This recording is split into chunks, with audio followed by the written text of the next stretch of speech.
अजित पवारांच्या अपघाताप्रकरणी रोहित पवार लढतायत, त्यासाठी अनेकांना त्यांची काळजी वाटते। रोहित पवारांना सुरक्षा द्यावी, सुप्रिया सुळेंची सरकारला विनंती। ब्लॅक बॉक्स सहजपणे नष्ट होऊ शकत नाही। अजितदादांच्या विमान अपघातावरती मुलगा जय पवारांकडून शंका व्यक्त, तर बीएसआर कंपनीच्या विमानांवरती बंदी घालण्याचीही मागणी। अजित पवारांच्या अपघाताबाबतच्या वेगळ्या तपास यंत्रणा काम करतायत। काही माहिती किंवा पुरावे असतील तर तपास यंत्रणांना द्या। रोहित पवारांच्या आरोपांनंतर छगन भुजबळांचा सल्ला।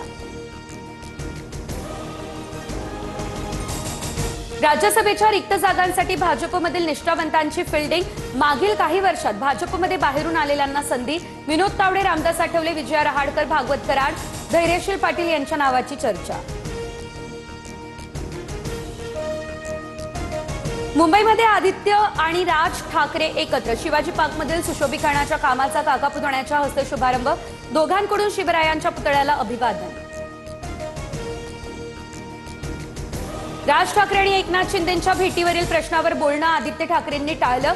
मैत्री अशी ठेवायची की अनेकांचा जळफळाट व्हायला हवा। उदय सामंतांनी व्हॉट्सअप स्टेटस ठेवत उद्धव ठाकरेंना लगावला टोला। भेटण्यासाठी कुणाला बंधनं नाही। एकनाथ शिंदेंनी शिवसेनेच्या पाठीत खंजीर खुपसला। बाळासाहेबांसोबत बेईमानी करणाऱ्या प्रवृत्तीविरोधात आमचं टोकाचं भांडण। संजय राऊतांची शिंदे राज ठाकरे भेटीवरती ही भूमिका। बुलेट ट्रेनमुळे केवळ गुजरातमधील लोक महाराष्ट्रात येणार नाही, तर महाराष्ट्रातील लोकांनीही गुजरातमध्ये जाऊन व्यवसाय सुरू करावा। मंत्री गणेश नाईक यांचं भाष्य।